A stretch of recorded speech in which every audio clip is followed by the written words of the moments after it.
I've never speculated too much about the war before. 5 years ago, it was too far out to predict what the geopolitical chessboard would look like. But now that we're approaching 2029, I do have a few ideas to share about it.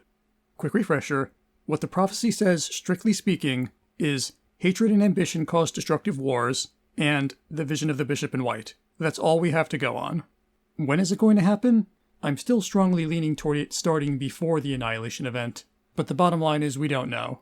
It could happen anytime. It could already have started before I post this video, or it could be 10 years from now. But we are, of course, expecting all of these events to be within the orbit of June 13th, 2029, because outside of that it would no longer be meaningfully connected to Fatima. And obviously because of the central role of Russia in the Fatima prophecy, we're expecting them to play a central role in the war as well. Now, Malachi Martin had said that Russia would be the instrument of the chastisement, and that the third secret text says Russia is the regulator of the timetable. And in part 3, I had said obviously that can't refer to the nova, because they have no control over the sun or the magnetic field. But someone in the comments pointed out to me, Malachi Martin had always talked about multiple chastisements, and indeed we see at least 2 of them in the vision, the Annihilation event and the wars. So the sun will be the cause of the natural chastisements, the earthquakes and the floods and everything else I talked about in part 3, and Russia will be the instrument of the man-made chastisements, the devastation of war and the associated famine and disease that usually goes along with it. And if they are the arbiter of the timetable, then that probably means that it's going to be some move that they make that kicks off World War III in full. That could be Ukraine. NATO or the EU could decide at any time to escalate that into a bigger conflict. Hey, so the rest of this video was recorded back in December. I had it scheduled to automatically go live on the Feast of Our Lady of Sorrows, March 31st. I'm re-recording this part because originally I said, I still think Iran is a good candidate. They've always been my top choice for how World War III would start. And I'm recording this on March 29th because 1 month ago, Donald Trump did what I've been telling people he was going to do since before he got re-elected. He invaded Iran at the behest of Israel. Now, as far as I know, we have not yet sent ground troops into the country, so invade may be a little premature, but I'm pretty sure that's coming. There's a very good chance that this is it. This is going to turn into the war from the prophecy. It's probably going to take at least a year to escalate to that level. It may even last into 2029. I thought Ukraine was only going to last a few months, but that's been going for 4 years now. It's not playing out the way I always pictured, though. I've always said it would be a proxy war with Russia through Iran, but Russia's been unexpectedly quiet about the whole thing so far. If anything, it's a proxy war with China, because they seem to be the ones that are supplying the drones and munitions. That's probably because Russia's still preoccupied with Ukraine, though, and that may be over before the end of the year, because if we're bogged down in Iran, we're not going to be able to keep sending weapons to Ukraine. Russia might get more involved after that. There are a few obvious escalation paths for this. I could easily see any of the nations involved getting desperate and pulling out nukes. But more likely it's going to be economic factors that start expanding this. Even just the damage that has already been done to the oil and gas infrastructure is going to have wide-reaching consequences. I think that a market crash was already baked into the cake this year. Now it's pretty much guaranteed. And if it goes on much longer, then nations that rely heavily on imports for food, oil, and energy could face a genuine crisis. This is the sort of thing that can topple governments and kick off civil wars. It's still too early, and the fog of war is too thick to say much more about it than that. I just figured I should mention it, because this is the big one that I've been expecting for like 15 years now. If anything in the next 10 years is going to turn into World War III, it is surely going to be caused by at least the aftermath of this. Okay, now back to the stuff I recorded last year. I don't think World War III is going to look like an Axis and Allies situation, though, at least not at first. There are a lot of smaller regional conflicts that have been simmering over the years. Pakistan and Afghanistan, India and Pakistan, Cambodia and Thailand, Somalia and Ethiopia, Venezuela and Guyana, China and Taiwan, the coup d'etat in Niger, the collapse of the Syrian government. I think that the American empire, both in terms of their military threat and the stabilizing effect they have on the global economy, has been holding back a number of regional wars that would otherwise have broken out by now. And that empire is collapsing. So if we reach a point at which they are either completely preoccupied militarily or functionally disabled, that might be when we begin to see all of these wars of hatred and ambition. Like most modern Western wars, I think economic factors will be what really drives it.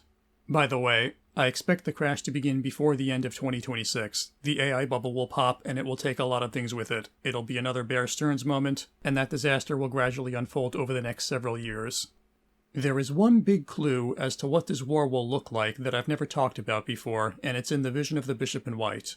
There's a very similar vision that Pius X supposedly had of a pope fleeing Rome over the bodies of his priests, being captured outside the city and executed.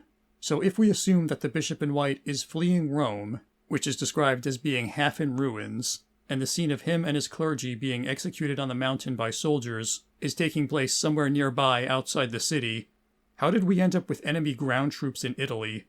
Russia would have to march through a minimum of 3 other countries to get to Italy.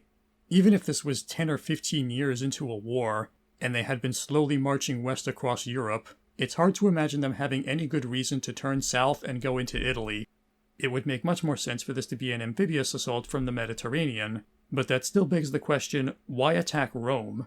Rome is not a significant military or strategic target. In fact, it's the opposite. It's a major center of culture and history. Bombing it would be seen by most as an atrocity. The Russian Orthodox may rightly shake their head at the current state of the Vatican, but I don't think any significant voice in Russia would want to destroy all that history, or for that matter, to execute the Pope. But it would make perfect sense for an Islamic army to target Rome specifically. Conquering the seat of worldwide Christianity would be a massive feather in the cap of any such army, and serve to rally more soldiers to their cause. That could be the Iranian army. They do have a navy, but not one that looks big enough to stage a major amphibious assault against a European power. There's also that bit about them using bullets and arrows, which could be symbolic, or it could be a sign that this is a low-budget ragtag army. I think what we're looking at here is not a war between nations, but a European Islamic uprising. The soldiers have already been imported. All that's needed is something to get them to fight. I think that will most likely be the economic collapse. When you have a population that's accustomed to free food and shelter and you take that away, either because you can't afford it anymore or for political reasons, you get revolt. But if that's the case, then how and when would Russia get involved? If they saw this unfolding, I think for the most part they would sit back and laugh at Europe's folly. If these groups got control of nuclear weapons and started using them, then certainly that might require attention. It's also possible that the conflict with Russia is before this, and the uprising is more of the aftermath. Or the entire vision could be symbolic and the war will play out completely differently. It's just a little wargaming I thought was worth sharing. While I'm doing this, I should probably acknowledge that I was completely wrong as far as everything concerning the plan that I talked about in Part 3. There has not been another lockdown event, nor has there been any apparent preparation whatsoever for a global earthquake and flood event, or even for a Carrington event. And having been following geopolitics with this in mind for the last 15 years, at this point I find myself left with only 2 conclusions. Either the groups who are preparing for this already have their bunkers set up and are completely disinterested in world events at this point, other than maybe avoiding nuclear war, or there is no plan. Nobody seriously thinks this is coming. There are certainly plans and machinations that various groups are pursuing, but none of them make any sense in the face of an extinction event that could wipe out most of civilization. We'll find out, I guess. 10 years isn't that long to wait. I don't expect to make any more of these videos. I think I finally commented on all of the major aspects of this, and anything relevant that happens after this is probably going to be obvious enough that you don't need me to explain it. Maybe 1 or 2 of these 5-minute videos if I have an idea to share. Believe it or not, I actually really hate recording these. I am not cut out for voice work. But if we make it to 2036 and nothing has happened, and I'm still here and YouTube is still here, I'll make one more just acknowledging that we were all wrong about 2029 and closing the whole thing out. Though even ignoring the prophecy, I don't expect us to make it another 10 years. Then again, I didn't expect us to make it this far, so what do I know? Either way, I hope it's been fun. God bless, guys.